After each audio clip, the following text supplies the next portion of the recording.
2021년 6월 18일 금요일 큐티 생명의 삶 오늘의 본문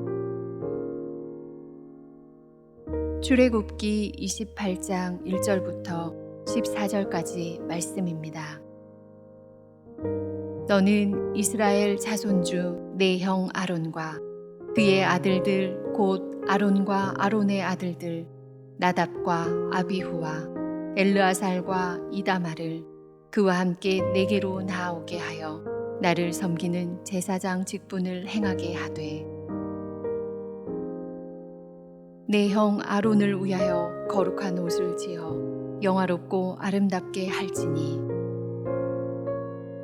너는 무릇 마음에 지혜 있는 모든 자 곧 내가 지혜로운 영으로 채운 자들에게 말하여 아론의 옷을 지어 그를 거룩하게 하여 내게 제사장 직분을 행하게 하라.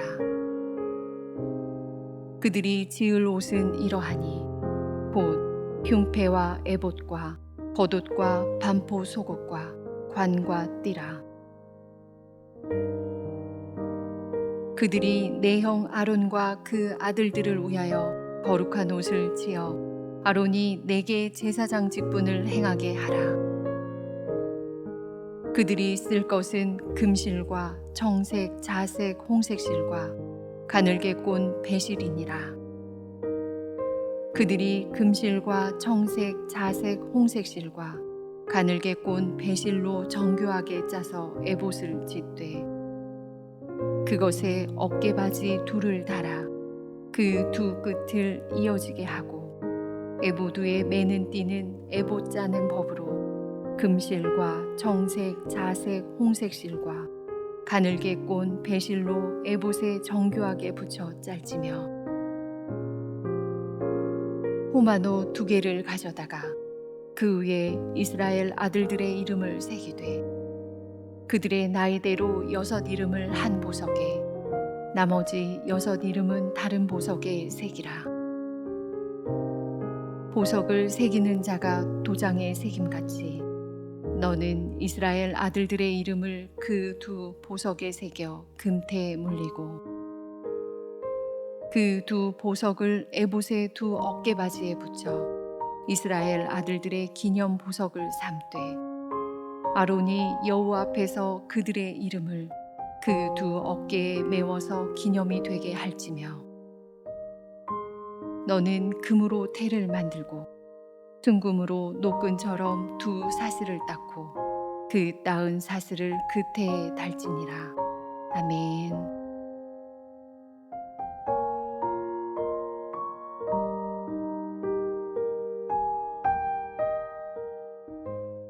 지성소와 성소 그리고 성전들을 어떻게 만들고 세워야 하는지를 모세에게 상세히 가르쳐 주신 하나님께서 이제는 그 안에서 여호와를 섬기는 직분을 행할 제사장의 의복에 관한 지침을 주십니다.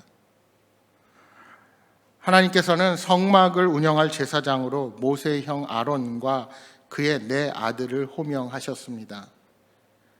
아론은 초대 대제사장이요 그의 아들 나답과 아비후, 엘르아살, 이다말은 일반 제사장이 되었습니다. 이때 아론의 나이는 84살이었습니다.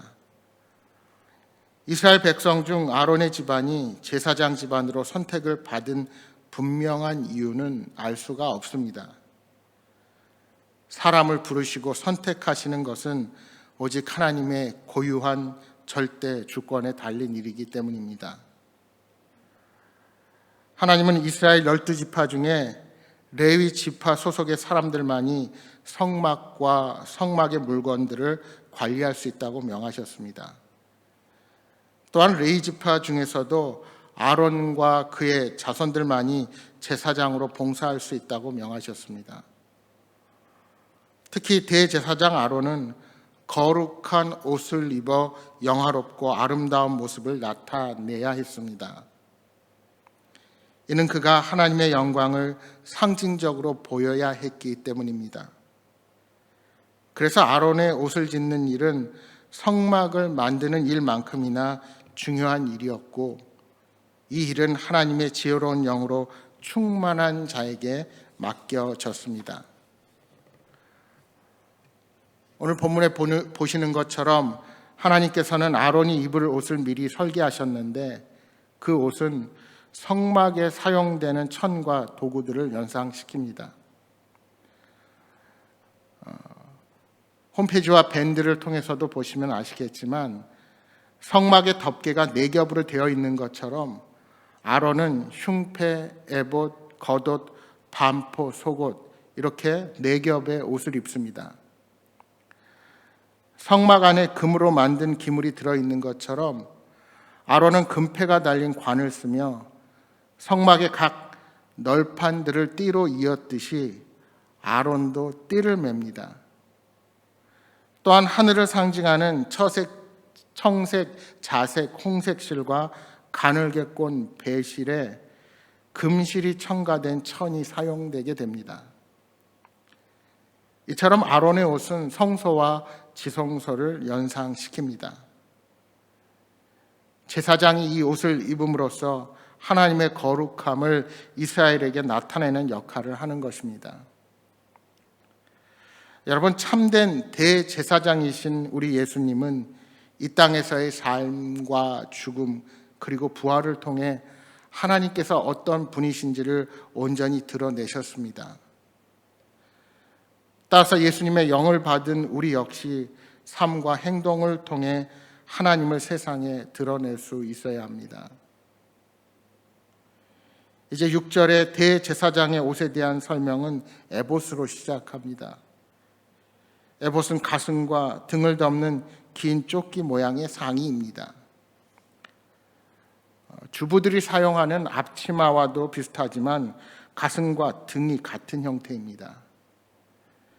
에봇은 금실과 청색, 자색, 홍색실과 가늘게 꼰 흰색 배실로 정교하게 짠 옷이어서 매우 화려합니다. 성막에서 이렇게 화려하게 짜인 천은 성소 내부와 3개의 문에 사용되었습니다. 이것은 모두 하늘을 상징하기도 했습니다. 마찬가지로 대제사장의 에봇 역시 하늘의 영광을 상징합니다. 에봇의 양 어깨에는 금태에 물린 호마노가 하나씩 붙어 있는데 거기에는 이스라엘 아들들의 이름이 나이순으로 각각 6개씩 새겨져 있습니다. 호마노에 글자를 새기면 글자와 배경의 색깔이 달라져 그 글자들이 눈에 잘 띕니다. 금태에는 순금 사슬이 달려 있으니 하나님의 백성이 이스라엘이 가지는 영광도 대제사장의 어깨에서 빛나게 되는 것입니다. 하늘의 영광을 상징하는 화려한 에봇을 입은 대제사장의 두 어깨에 12지파의 이름이 영광스럽게 놓인 것을 보며 이스라엘 백성들은 하나님이 이스라엘 백성들을 기억하신다는 것을 확신할 수 있었습니다.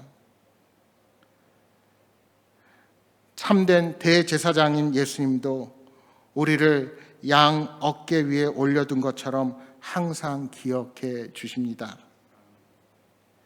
여러분, 왜 하나님께서 이렇게도 거룩한 옷을 지어 입히게 하셨을까요? 그것도 아주 자세히 그 식양과 제작에 관한 법을 만들어 거룩한 옷을 입히실까요?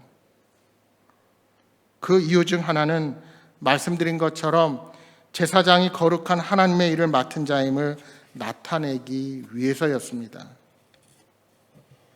여러분, 세상 사람들이 직업에 따라 유니폼을 입는 이유가 무엇입니까? 옷만 봐도 그 사람의 직업이 무엇인지 알 수가 있습니다. 마찬가지로 대제사장의 직을 수행함에도 자신의 정체성을 늘 생각하고 거룩한 삶을 살아야 한다는 것입니다. 그러나 특별히 제사장들이 구별된 거룩한 옷을 입어야 했던 더 큰 이유는 그들이 일반인들과 다르지 않았기 때문입니다. 그들도 다른 사람과 똑같은 죄인이요 죽을 수밖에 없는 존재들이었습니다. 따라서 하나님은 그들을 구별하시고 거룩하다 여기시며 그 표시로 거룩한 옷을 입히셨던 것입니다. 불완전한 사람이 거룩한 제사장의 직을 수행하려고 하니 그들을 포장할 옷이 필요했던 것입니다. 하지만 옷을 입었다고 자동적으로 그 사람이 다 거룩해지는 것은 아닙니다. 후에 아론의 아들 중에 나답과 아비후는 거룩한 제사장의 옷을 입고도 다른 불을 여호와 앞에 들여서 죽음을 당하기도 했습니다. 따라서 제사장은 자신이 입은 거룩한 옷을 통해 자신의 사명을 인식하며 하나님의 일을 감당해야만 했습니다. 또한 백성들은 제사장이 입은 거룩한 옷을 보고 그들을 존중하며 그들을 통해 베푸시는 하나님의 속죄의 은혜를 늘 인식했습니다. 그러나 예수 그리스도는 특별한 옷이 필요 없는 진정한 대제사장이십니다. 예수님 자체가 거룩하시며 죄인과 하나님 사이의 중보자로서 완전한 자격이 있으시기 때문입니다. 그래서 예수님의 속죄 사역 이후로는 거룩한 옷을 입는 특별한 제사장이 필요 없게 되었습니다. 그렇습니다. 이제는 모든 성도가 예수 그리스도를 통해 하나님께 직접 나아가는 제사장이 되었습니다. 이제 제사장의 직분은 눈에 보이는 제사장의 옷이 아니라 육신의 눈에는 보이지 않는 영적인 거룩함의 옷을 입어야 합니다. 로마서 13장 14절에 말씀합니다. 오직 주 예수 그리스도로 옷 입고 정욕을 위하여 육신의 일을 도모하지 말라. 그리스도로 옷 입는다는 것이 무엇입니까? 그리스도 예수님을 믿음으로 그분을 닮아가는 것입니다. 성도는 거룩하신 그리스도를 믿음으로 그리스도와 연합하여 자신을 하나님이 기뻐하시는 거룩한 산 제물로 드리는 제사장입니다. 이제 우리는 주님께서 조건 없이 우리의 대속물이 되셔서 죄를 용서받았다는 사실을 세상에 전하는 복음의 제사장의 역할을 잘 감당해야 합니다. 사랑하는 여러분, 하나님께서 아론에게 제사장의 의복을 입혀 주셨듯이 우리에게는 그리스도라는 이름의 옷, 새 사람이라는 옷을 입혀 주셨습니다. 그 은혜에 감사하며 거룩한 옷에 합당하게 살아가시기를 주님의 이름으로 축복합니다.